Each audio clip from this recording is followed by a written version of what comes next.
नमस्कार। देखिए, महाराष्ट्र की राजनीति में भले ही कुछ नहीं हो रहा है, लेकिन अंदर ही अंदर खिचड़ी तो पक ही रही है। और समय समय पर ये बात सामने आ जाती है कि महाराष्ट्र में जो यूपीए की सरकार चल रही है, वो यूपीए की सरकार नहीं है, एमवीए की सरकार है, यानी कि महाराष्ट्र विकास अघाड़ी जो एक गठबंधन है उसकी सरकार है। और इसमें जो कांग्रेस है वो यूपीए में है, जबकि शिवसेना अभी मन से यूपीए का हिस्सा नहीं है। ये एक फैक्ट बात है।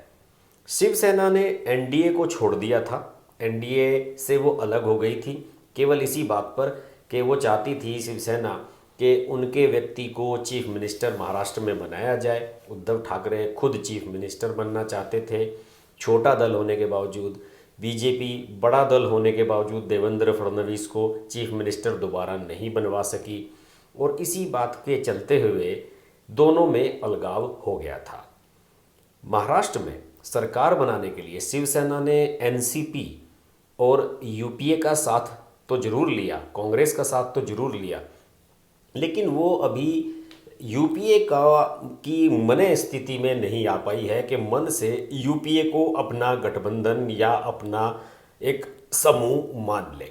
यही वजह है कि समय समय पर इस तरह की बातें सामने आती रहती हैं कि उनके मन में कांग्रेस को लेकर और यूपीए को लेकर जो विचार उठते हैं वो उनके नेताओं के रूप में या फिर उनके मीडिया के माध्यम से सामने आते रहते हैं। उनके राज्यसभा सांसद संजय राउत ने तो पिछले दिनों बयान दिया था कि अगर यूपीए का अध्यक्ष शरद पवार जैसा नेता हो तो बहुत बढ़िया बात होगी।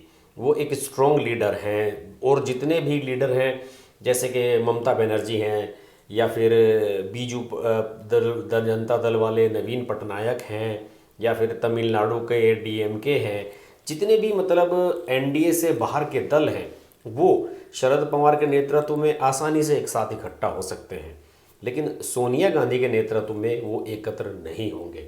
ये बात फैक्ट है। वो सही कह रहे थे संजय राउत। अब यही बात घूम फिर कर शिवसेना ने जो उनका अपना अखबार है सामना, उसके एक एडिटोरियल में ये बात लिखी है। इस एडिटोरियल में जो उन्होंने लिखा है, शिवसेना का जो मुखपत्र है सामना, इसमें जो है उन्होंने लिखा है कि यूपीए की कमान शरद पवार को सौंपी जानी चाहिए। वर्तमान में सोनिया गांधी यूपीए की चेयरपर्सन है और उनका ये मानना है कि सोनिया गांधी इसमें पूरी तरह से कैपेबल नहीं है। इसके पीछे भी एक छोटी सी कहानी है। इसके पीछे कहानी ये है कि अभी कुछ दिन पहले सोनिया गांधी ने मुख्यमंत्री उद्धव ठाकरे को पत्र लिखा था और उनसे ये कहा था कि अनुसूचित जाति और अनुसूचित जनजाति के लिए जो योजनाएं हैं उन्हें लागू किया जाए, और एक तरह से उन्होंने उद्धव ठाकरे पर प्रेशर बनाने की कोशिश की थी। उस प्रेशर से थोड़ा सा मुझे लगता है कि डिसमेंटल हो गई है शिवसेना। उन्हें लग रहा है कि यार बताइए, अब हमें सोनिया गांधी की धमकी में चलना होगा, और अब इसके लिए एक नई काउंटर पॉलिसी शिवसेना ने शुरू की है कि हम कांग्रेस का समर्थन ले रहे हैं, हम एनसीपी का समर्थन ले रहे हैं, लेकिन वो जानते हैं कि महाराष्ट्र में कांग्रेस के मुकाबले एनसीपी ज़्यादा स्ट्रॉन्ग है और एलाइज के रूप में वो भविष्य में उन पर बैंक ऑन कर सकते हैं। भले ही शिवसेना और कांग्रेस के मतभेद हो जाएं, लेकिन शिवसेना और एनसीपी आगे कंटिन्यू कर सकते हैं।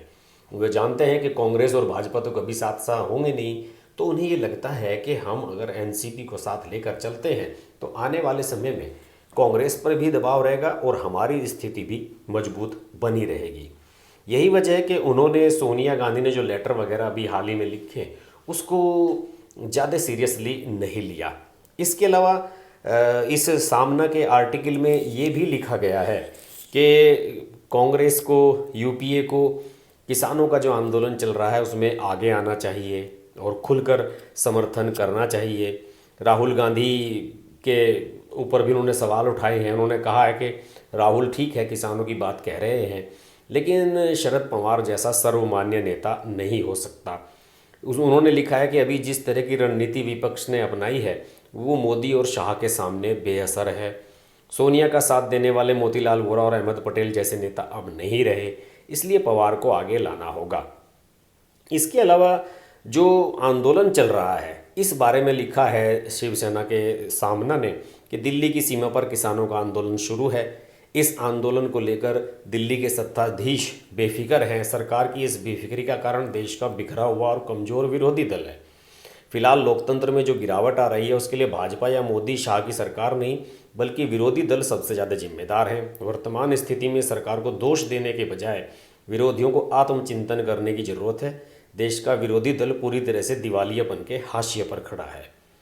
इसके अलावा ये सब जितनी भी चीज़ें चल रही हैं, उन्होंने एक और बात कही है कि कांग्रेस के नेतृत्व में एक यूपीए नाम का राजनीतिक संगठन है। यूपीए की हालत एनजीओ की तरह होती दिख रही है।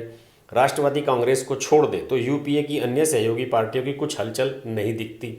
शरद पवार का एक स्वतंत्र व्यक्तित्व है। उनके अनुभव का लाभ प्रधानमंत्री से लेकर दूसरी पार्टियां भी लेती रही हैं और इसी पर उन्होंने कांग्रेस पर भी सवाल उठाए हैं। उन्होंने कहा कि कांग्रेस जैसी ऐतिहासिक पार्टी का 1 साल से ज़्यादा समय से पूर्णकालिक अध्यक्ष नहीं है। सोनिया यूपीए की अध्यक्ष हैं और कांग्रेस की कार्यकारी नेतृत्व कर रही हैं। उन्होंने अपनी जिम्मेदारी बखूबी निभाई है, लेकिन मोतीलाल वोरा नहीं रहे, अहमद पटेल नहीं रहे, सोनिया गांधी भी अब कब तक इसको आगे ले जाती रहेंगी। और यूपीए जिस तरह से कांग्रेस के अध्यक्ष को लेकर भ्रम की स्थिति है, उसी तरीके से यूपीए को लेकर भी भविष्य की भ्रम की स्थिति बन रही है। इन सब चीज़ों को लिखते हुए उन्होंने ये कहा है कि महाराष्ट्र में जिस तरह की स्थितियां चल रही हैं या फिर पश्चिम बंगाल में जिस तरीके से ममता बनर्जी का विरोध बीजेपी कर रही है, उसके लिए यूपीए का एक स्ट्रॉन्ग स्वरूप सामने आना जरूरी है, जिससे कि बीजेपी, अमित शाह, नरेंद्र मोदी को काउंटर किया जा सके। फिलहाल तो इस डेवलपमेंट से मुझे दोस्तों यही नज़र आ रहा है कि अभी शिवसेना अपने तत्कालिक लाभ को सोचकर चल रही है।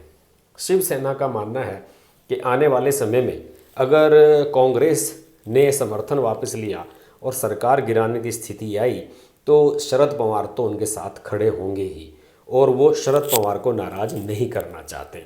वो जानते हैं कि महाराष्ट्र में आज बीजेपी के अलावा अगर कोई दल स्ट्रॉन्ग पोजीशन में है शिवसेना के सामने, तो वो केवल एनसीपी है, और एनसीपी को साध लेना चाहते हैं उद्धव ठाकरे। बड़े भी हैं उम्र में शरद पवार उद्धव ठाकरे से, ठाकरे के बाला साहब ठाकरे के ज़माने के नेता हैं।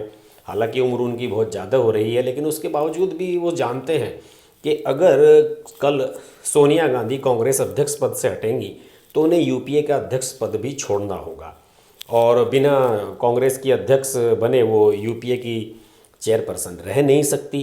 तो इसी वजह से उन्हें लगता है कि कल को यूपीए का नेतृत्व राहुल गांधी ना करने लगे, इससे बेटर है कि पहले ही शरद पवार को प्रोजेक्ट कर दिया जाए।